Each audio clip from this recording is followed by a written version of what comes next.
Vous avez passé 6 ans à apprendre à être quelqu'un que vous n'avez jamais été. Et on a appelé cela l'éducation. Cette phrase devrait sembler absurde, mais elle sonne vraie, n'est-ce pas? Car il y a quelque chose de profondément troublant dans l'idée que nous passons la majeure partie de notre enfance et de notre adolescence à construire une identité qui n'est pas la nôtre. Que nous apprenons à porter un masque social si convaincant qu'au final, nous oublions qu'il y a un vrai visage derrière. Depuis le premier jour d'école, vous avez été formé à vous adapter, à obéir, à répéter, à penser comme les autres, à parler comme les autres, à rêver le rêve des autres. Il ne s'agissait pas de découvrir qui vous êtes, mais de devenir ce qu'on attendait de vous. On nous a appris à nous comporter, à rivaliser, à être productifs, mais jamais à regarder à l'intérieur de nous-mêmes. On ne nous a jamais demandé ce que nous ressentions, ce que nous pensions vraiment, ce qui nous animait. Le système éducatif n'a pas échoué à nous éduquer. Il a été un succès absolu, mais dans un domaine très différent de celui que nous avions imaginé. Il ne nous a pas appris à penser. Il nous a appris à avoir l'air de penser. Il ne nous a pas développés. Il nous a modelés. Et la différence entre ces deux processus est la distance qui sépare qui vous êtes vraiment et qui vous pensez devoir être. Pendant des années, nous avons été systématiquement entraînés à valoriser l'approbation extérieure plutôt que la connaissance intérieure, à choisir la conformité plutôt que l'authenticité, à privilégier la performance plutôt que la présence. Nous avons appris que notre nature spontanée était un problème à corriger, que notre curiosité authentique était gênante, que notre individualité devait être contrôlée pour que nous puissions nous fondre dans un moule social. C'est peu être pour cela que tant de gens, même après avoir obtenu tout ce qui, selon eux, leur apporterait le bonheur, vivent avec l'étrange sentiment de ne faire que jouer un rôle, comme s'il y avait une vie qui se déroulait, mais qui n'était pas exactement la vôtre. C'est là qu'intervient Carl Jung. Il appelait ce masque que nous portons « persona », le visage que nous présentons au monde, le rôle que nous jouons pour être acceptés. Et il savait quelque chose que nous préférons ignorer.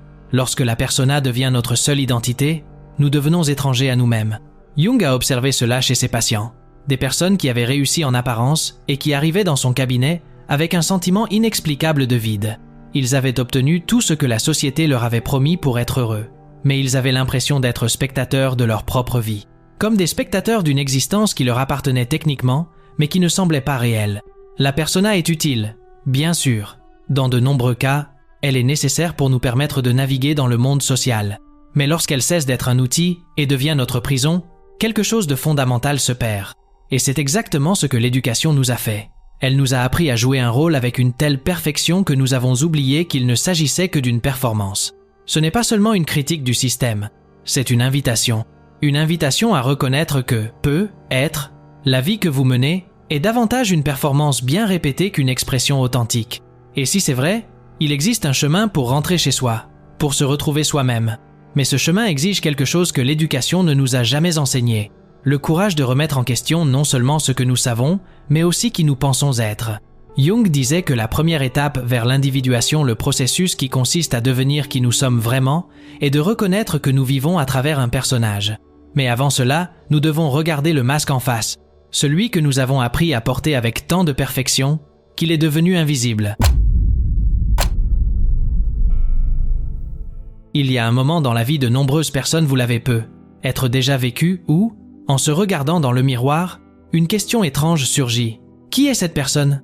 Ce n'est pas une question philosophique abstraite. C'est une reconnaissance viscérale qu'il y a quelque chose de fondamentalement déconnecté entre qui vous voyez et qui vous pensez que vous devriez être. Vous avez accompli tout ce qu'on vous a appris à poursuivre. Le diplôme, l'emploi, la stabilité, la reconnaissance. En surface, tout fonctionne parfaitement. Vous respectez les horaires, répondez aux attentes, naviguez avec compétence dans les complexités sociales. Vous êtes, selon toutes les normes extérieures, un adulte accompli et fonctionnel. Mais lorsque le monde se tait, lorsque vous êtes seul avec vous-même, vous avez le sentiment troublant de jouer un rôle dans une pièce que vous n'avez pas écrite. Comme si votre vie était un film dans lequel vous êtes à la fois l'acteur principal et le spectateur, regardant quelqu'un qui vous ressemble vivre une existence qui est techniquement la vôtre, mais qui ne vous semble pas vraie. Jung a décrit cette expérience avec une précision chirurgicale. Nous vivons à travers notre persona, ce masque social que nous développons pour nous adapter au monde. La persona n'est pas mauvaise en soi, elle est nécessaire. Nous en avons besoin pour fonctionner en société, pour interagir, pour travailler. Le problème survient lorsqu'elle devient notre seule identité connue, lorsque nous oublions qu'il y a une personne réelle derrière le masque. L'éducation formelle a été notre première et plus puissante école de théâtre. Dès nos plus jeunes années, nous avons appris qu'être un bon élève signifiait absorber, répéter et se comporter conformément aux attentes extérieures. Nous avons découvert que l'originalité était perturbatrice, que les questions excessives étaient gênantes, que notre nature spontanée devait être contrôlée et canalisée vers des comportements appropriés. Vous souvenez-vous de la dernière fois où vous avez posé une question par pure curiosité à l'école?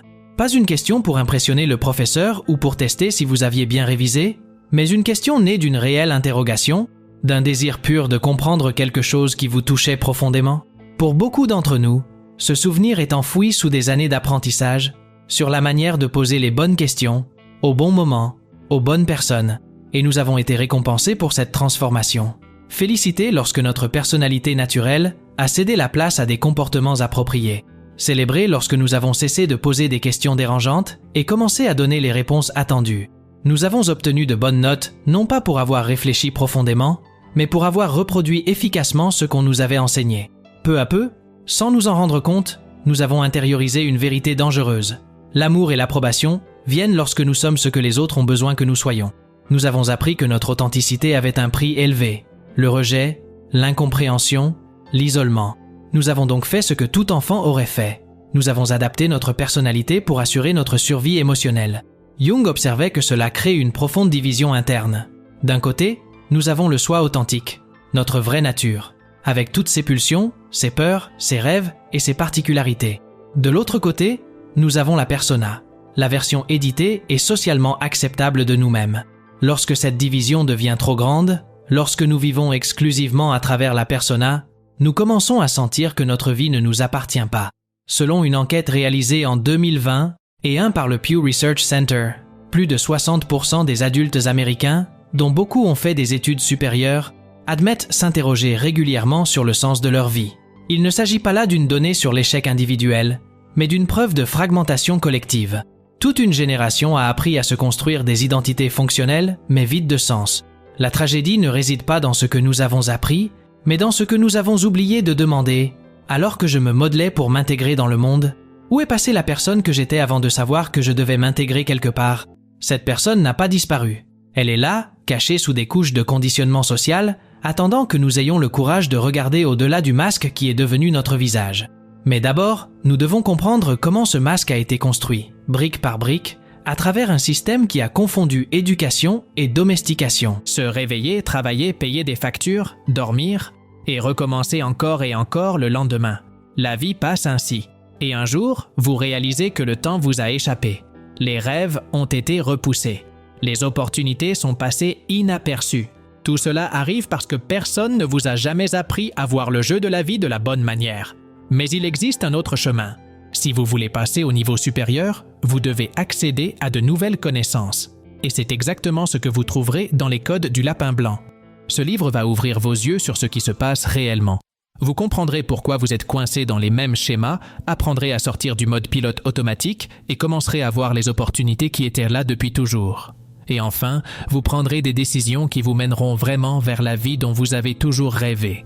Si vous vous sentez prêt à faire ce changement, le lien est dans le commentaire épinglé. Vous serez surpris de voir à quel point il peut être simple d'augmenter votre prospérité. Le succès est un choix. À vous de décider. Mais comment en sommes-nous arrivés là? Comment une espèce qui a évolué grâce à la diversité et à l'adaptabilité a-t-elle créé un système qui supprime systématiquement ces mêmes qualités? La réponse est enfouie dans l'histoire, mais ses racines alimentent encore la structure invisible qui a façonné votre psyché. Le système éducatif moderne n'est pas né d'une préoccupation pour le développement humain. Il est né d'un besoin industriel. À la fin du 19e siècle et au début du 20e siècle, les sociétés industrialisées avaient besoin de quelque chose dont l'humanité n'avait jamais eu besoin auparavant à grande échelle.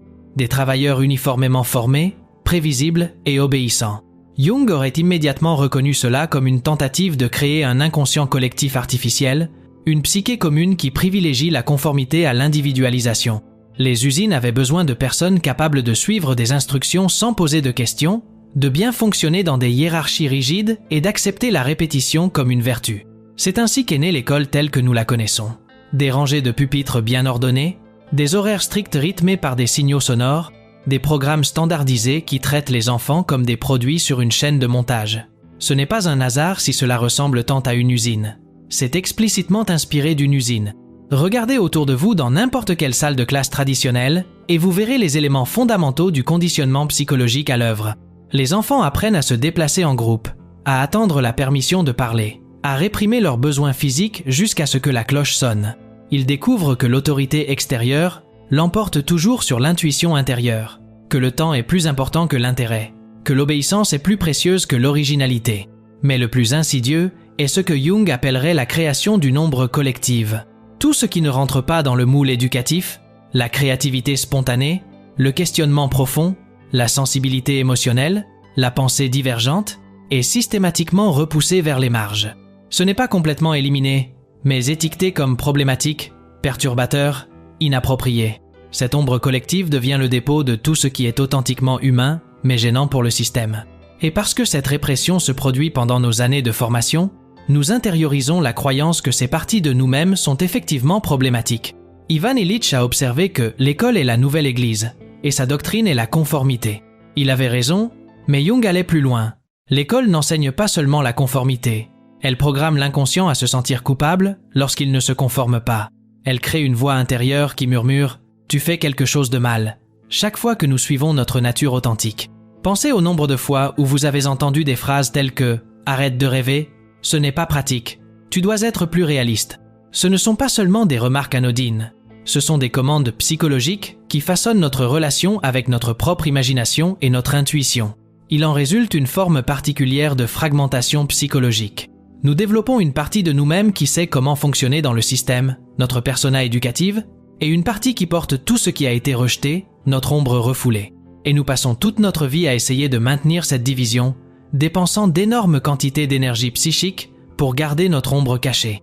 Jung disait que « ce à quoi nous résistons persiste ». Plus nous réprimons des parties authentiques de nous-mêmes, plus elles émergent sous des formes déformées. Anxiété sans cause apparente, sentiment chronique d'inadéquation, impression persistante que nous vivons la vie de quelqu'un d'autre. Le système n'a pas seulement créé des travailleurs obéissants. Il a créé une génération de personnes psychologiquement divisées, porteuses d'une tension interne entre ce qu'elles sont et ce qu'elles ont appris à être. Et cette tension, cette fragmentation, est devenue si normale que nous nous arrêtons rarement pour nous interroger sur son origine. Mais lorsque nous commençons à voir le schéma, nous commençons également à comprendre pourquoi nous nous sentons étrangers dans notre propre vie.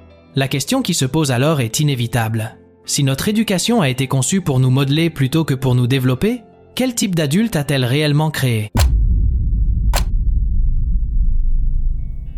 Vous êtes désormais un adulte fonctionnel.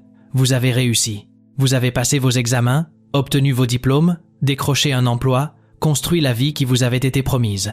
Mais il y a quelque chose de profondément troublant dans le type de fonctionnalité que notre éducation produit. Une compétence externe construite sur une immaturité psychologique interne. Jung observait que beaucoup de ses patients étaient extrêmement compétents dans leur vie professionnelle, mais émotionnellement fragmentés dans leur vie personnelle. Ils avaient développé une personnalité si efficace qu'ils pouvaient naviguer dans n'importe quelle situation sociale ou professionnelle. Mais lorsqu'ils se retrouvaient seuls, lorsque le masque pouvait tomber, ils ne savaient pas qui ils étaient. C'est la conséquence inévitable d'une éducation qui forme la persona, mais ignore le soi. Nous créons des personnes qui savent comment se comporter, mais pas comment être. Qui savent comment répondre aux attentes des autres, mais pas comment identifier leurs propres besoins. Qui savent comment réussir, mais pas comment vivre. L'une des manifestations les plus courantes de cette fragmentation est ce que nous pourrions appeler l'anxiété de la persona, la peur constante d'être découvert.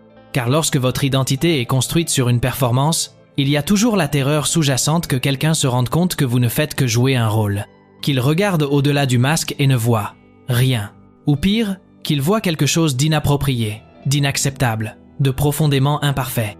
Cela se manifeste par le syndrome de l'imposteur, ce sentiment persistant que vous ne méritez pas vos succès, que quelqu'un va découvrir à tout moment que vous ne savez pas vraiment ce que vous faites. Mais Jung suggérerait qu'il ne s'agit pas d'une distorsion psychologique, mais d'une perception précise. Vous êtes en effet un imposteur, non pas parce que vous êtes incompétent, mais parce que vous vivez la vie d'un personnage plutôt que celle de votre moi authentique. L'éducation nous a appris à rechercher la validation extérieure comme principale source d'estime de soi. Nous avons été conditionnés à mesurer notre valeur à l'aide de notes, de l'approbation des enseignants, de la reconnaissance des autorités. Et ce schéma se prolonge à l'âge adulte. Notre estime de soi fluctue en fonction des commentaires professionnels, du statut social, de l'approbation des autres. Cela crée une dépendance psychologique dangereuse. Comme notre identité est construite sur l'approbation extérieure, nous vivons dans une anxiété constante pour la préserver. Nous prenons des décisions non pas en fonction de nos valeurs ou de nos désirs authentiques, mais en fonction de la façon dont elles seront perçues par les autres. Notre vie entière devient une campagne de relations publiques pour maintenir une image dont nous ne savons même pas si elle est la nôtre. Jung a décrit cela comme une forme de possession, non pas par des esprits, mais par des complexes psychologiques. Lorsque nous vivons exclusivement à travers notre persona, nous devenons possédés par elle. Elle prend nos décisions, filtre nos perceptions, contrôle nos réactions. Et nous, le soi authentique, devenons des passagers dans notre propre vie. Une enquête menée en 2020 par Psychology Today a révélé que de nombreux adultes éprouvent un niveau élevé d'anxiété lorsqu'ils prennent des décisions personnelles, précisément parce qu'ils ont été conditionnés à suivre des directives externes. Non pas parce qu'ils sont incapables de choisir, mais parce qu'ils n'ont jamais appris à accéder à leur propre sagesse intérieure. Pendant des décennies, quelqu'un d'autre a fait les choix à notre place. Quelles études suivre, ce qui est considéré comme une réussite, quelle voie emprunter. Et même aujourd'hui, en tant qu'adultes, nous reproduisons souvent ce même schéma dans notre vie, en recherchant l'approbation, la certitude et des conseils à l'extérieur de nous-mêmes. Il existe également ce que Jung appelait la blessure de l'enfant intérieur, cette partie de nous qui a été réduite au silence pendant nos années de formation. Cette blessure se manifeste par un sentiment chronique d'inadéquation, une voix intérieure critique qui fait écho au message que nous avons intériorisé à l'école. Tu n'es pas assez bon, tu fais quelque chose de mal, tu dois essayer davantage. Il en résulte une population d'adultes fonctionnels, mais psychologiquement immatures. Des personnes capables de gérer des budgets complexes, mais incapables de gérer leurs propres émotions. Capables de diriger des équipes, au travail mais perdus dans leurs relations personnelles. Capables de résoudre des problèmes techniques sophistiqués mais paralysés lorsqu'il s'agit de décider ce qu'elles veulent vraiment dans la vie. Jung disait que la névrose est toujours un substitut à une souffrance légitime, et peut être que notre épidémie d'anxiété, de dépression et de sentiment de vide n'est que la manifestation d'une souffrance que nous n'avons jamais traitée, le deuil de la personne que nous aurions pu être si nous avions été encouragés à grandir au lieu d'être modelés pour nous conformer. Mais reconnaître l'emprisonnement est le premier pas vers la liberté. Et parfois, lorsque nous regardons honnêtement les barreaux invisibles qui nous entourent, quelque chose en nous s'éveille, quelque chose qui n'a jamais été complètement apprivoisé. Ce contenu vous fait-il réfléchir et éveille-t-il de nouvelles façons de penser? Si oui, cliquez sur le bouton Super Thanks juste en dessous de la vidéo. C'est une façon de dire merci et de m'aider à apporter plus de contenu comme celui-ci à ceux qui ont besoin de réfléchir sur la vie. Il y a une lumière au bout de ce tunnel psychologique, et elle ne vient pas de l'extérieur, elle vient de l'intérieur. Jung appelait cette lumière l'individuation, le processus courageux qui consiste à devenir qui nous sommes vraiment.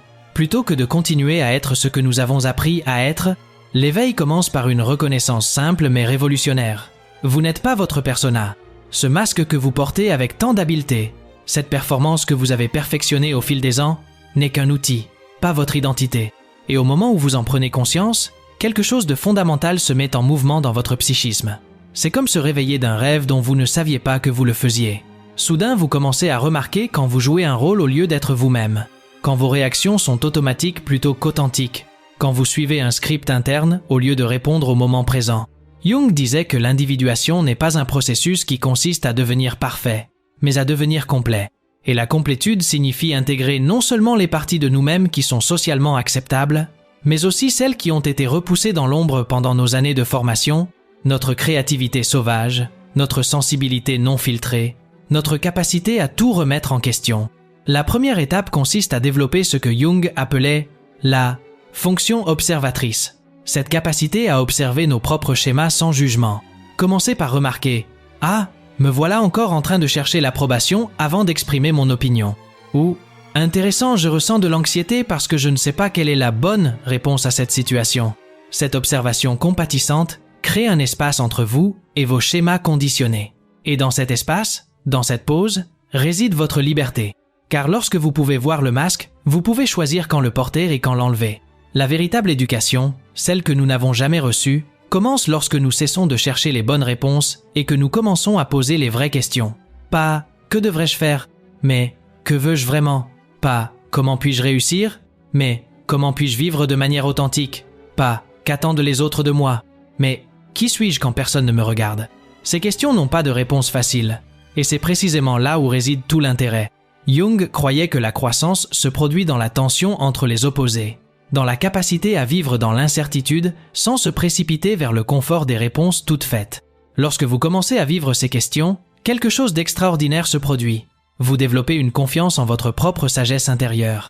Vous découvrez que vous possédez une boussole morale et émotionnelle qui fonctionne, qui a toujours fonctionné, mais qui a été systématiquement ignorée pendant des années de conditionnement extérieur. Et cela s'étend au-delà de vous. Lorsque vous avez des enfants, que vous enseignez à des étudiants, ou que vous influencez simplement ceux qui vous entourent, vous commencez à vous poser des questions différentes. Est-ce que j'encourage cette personne à penser par elle-même ou à m'obéir? Est-ce que je valorise sa curiosité ou sa conformité? Est-ce que je l'aide à découvrir qui elle est? Ou est-ce que j'essaie de la modeler selon ce que je pense qu'elle devrait être? La véritable éducation ne se fait pas dans les institutions. Elle se fait à chaque instant où nous sommes honnêtes avec nous-mêmes. Chaque fois que nous choisissons l'authenticité plutôt que l'approbation. Chaque fois que nous privilégions notre vérité intérieure plutôt que les attentes extérieures. Chaque fois que nous avons le courage de dire « je ne sais pas » plutôt que de feindre la certitude. Jung observait que lorsqu'une personne commence à vivre à partir de son moi authentique, elle permet aux autres de faire de même. L'authenticité est contagieuse. Lorsque vous cessez de porter des masques, les autres se sentent en sécurité pour retirer les leurs. La plus grande tragédie de notre éducation n'est peu. Être pas ce qu'elle nous a enseigné, mais ce qu'elle nous a fait oublier. Que vous êtes déjà complet. Pas parfait, mais complet. Avec votre propre façon unique de voir le monde, votre propre combinaison de dons et de défis, votre propre contribution irremplaçable à la symphonie humaine. Le masque que vous avez appris à porter si parfaitement, il a rempli son rôle. Il vous a protégé lorsque vous étiez vulnérable, il vous a aidé à naviguer dans un système qui n'était pas conçu pour votre authenticité. Mais maintenant, vous avez le choix. Vous pouvez le porter quand il vous est utile et l'enlever quand vous voulez respirer. Car derrière toutes les personas, derrière tout le conditionnement, derrière des décennies de tentatives pour s'intégrer dans le monde, il y a une personne qui n'a jamais cessé d'exister. Une personne qui attendait simplement que vous vous souveniez d'elle. Et quand vous vous en souvenez, quand vous retirez enfin le masque et que vous vous regardez dans le miroir, vous reconnaissez le visage que vous voyez. C'est le même visage qui posait des questions impossibles à l'âge de 5 ans, qui faisait des rêves fous à 10 ans, qui ressentait le monde avec une intensité pure avant d'apprendre que l'intensité était problématique. Cette personne n'est jamais partie. Elle a simplement appris à très bien se cacher. Mais maintenant, elle peut sortir. Maintenant, elle peut respirer. Maintenant, elle peut enfin vivre. Si vous êtes arrivé jusqu'ici, vous avez déjà fait un pas de plus que la plupart des gens. Vous êtes abonné à la chaîne, vous regardez les vidéos, vous réfléchissez à chaque idée. Maintenant, la question est, jusqu'où voulez-vous aller? Si vous voulez passer à l'étape suivante et vraiment appliquer ces connaissances dans votre vie, les codes du lapin blanc est prêt pour vous. Le lien est dans le commentaire épinglé. Rappelez-vous, le succès est un choix. À vous de décider. Comptez sur moi et suivez le lapin blanc.